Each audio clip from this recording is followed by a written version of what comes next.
9 p.m. A phone sits face down on a table. No new messages, no missed calls.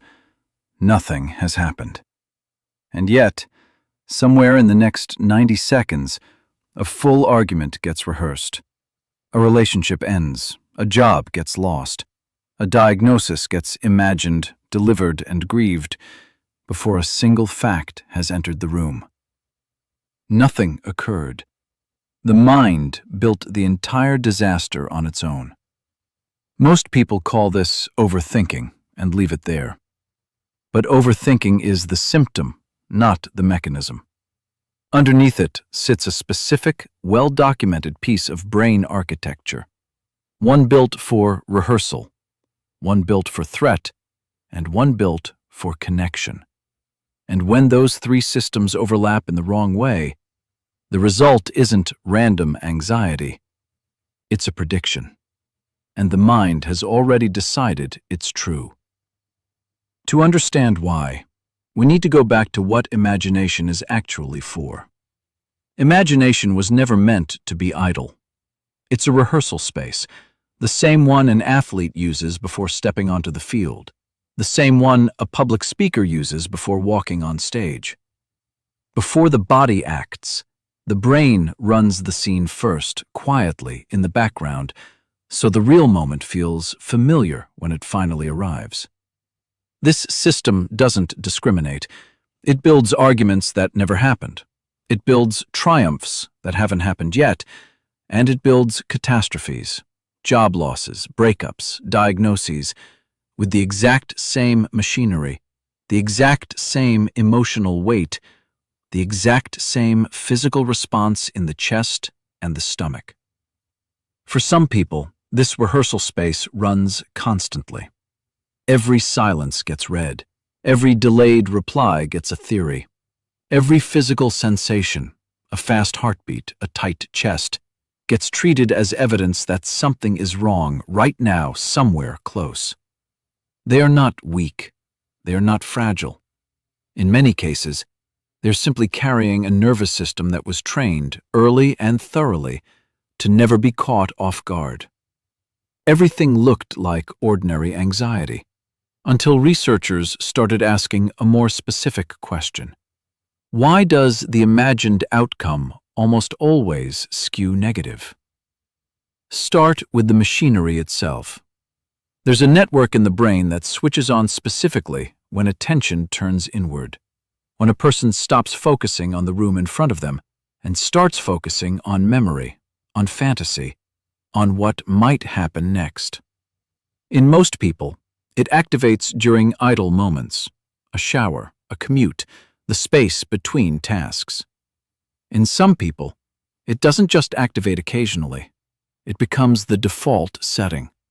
Internal simulation starts to feel more vivid, more manageable, more complete than whatever is happening in the actual room. Because inside the simulation, every variable is controlled by the person running it. Picture a child in a house where the emotional temperature changes without warning. That child learns to listen for the specific sound of a car pulling into a driveway, learns to read the exact pitch of a slammed cabinet door, learns exactly when to smile and when to disappear into another room. Nobody sits them down and teaches this. Their alarm system, the amygdala, the brain's danger detector, builds it alone, quietly, sentence by sentence, until reading a room becomes as automatic as breathing. That system doesn't switch off once the danger is gone, it just keeps scanning. And an alarm system built to catch danger early has one built-in flaw. It would always rather sound 10 false alarms than miss one real one. That single design choice is the seed of everything that follows. But an alarm that fires constantly needs fuel. And that's where the story stops being about danger and starts being about the body itself. Here is the part almost nobody connects. The same nervous system that scans a room for danger also monitors the body for danger, a skill called interoception, the sense of what's happening internally. A coffee raises the heart rate. For most people, that's just alertness. For a hypervigilant system, the brain notices the faster pulse, checks it against its internal danger records, and returns a verdict. Elevated heart rate, therefore, threat. The body responds to that verdict as if it were true. Cortisol rises. The heart beats faster still. The original harmless sensation now has real physical company. Proof, as far as the nervous system is concerned, that the danger was real all along. Nobody handed this person a false belief. Their own body built the evidence. And once the body starts generating its own proof, the mind stops needing outside events to justify dread. It can manufacture the whole case from the inside.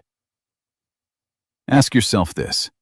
If the sensation causing the fear is often just caffeine or a fast walk up a flight of stairs or nothing at all, then why does the resulting thought always land on catastrophe and never on something ordinary? This is where the missing piece finally shows up. The one no single account of overthinking, hypervigilance, or daydreaming fully explains on its own. Stay with this next part. It's the part that actually answers the question in the title. Psychologists have a specific name for what happens when the mind treats a bad outcome as certain and treats its own ability to cope with that outcome as negligible. It's called catastrophizing, and it was formally identified in clinical work in the 1960s and 70s, then confirmed across decades of research on anxiety, depression, and even chronic pain. People with a catastrophizing pattern don't just imagine a bad outcome. They imagine it as inevitable, and they imagine themselves as unable to survive it. Here is the piece that closes the loop. Worry, on its own, is useful.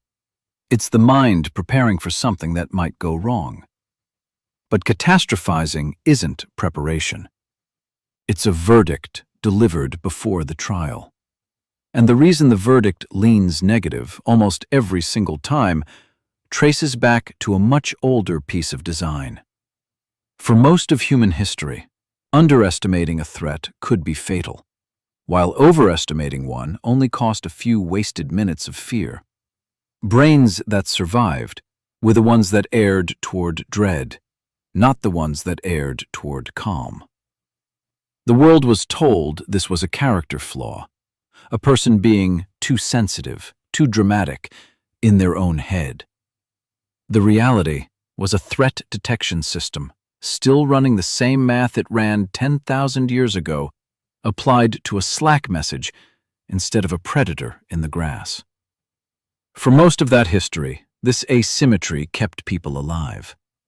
Now it keeps them awake at 2 a.m., replaying a conversation that already ended, rehearsing a diagnosis nobody has given, defending against a rejection that was never delivered. Not by accident, by design. A design that hasn't caught up to how safe the modern room actually is. This isn't a historical curiosity. Look at how much of daily life now runs through delayed replies, ambiguous tone in a text message, silence after an email. Exactly the kind of missing information the ancient threat system was built to fill in with worst-case guesses. The practical shift isn't trying to shut the system off.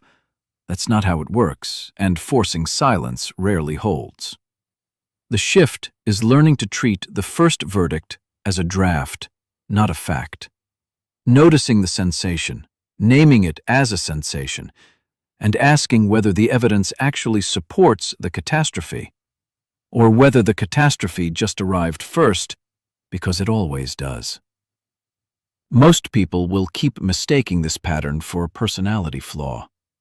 Understanding the mechanism changes that, quietly, but permanently. 9 p.m. A phone sits face down on a table. Nothing has happened. And now, at least, there's a name for what happens next. If this pulled back a layer you hadn't seen clearly before, Help this reach someone still convinced their mind is simply too much. Next time, the specific thought patterns that keep this loop running long after the original danger is gone, and why some of them are surprisingly easy to interrupt.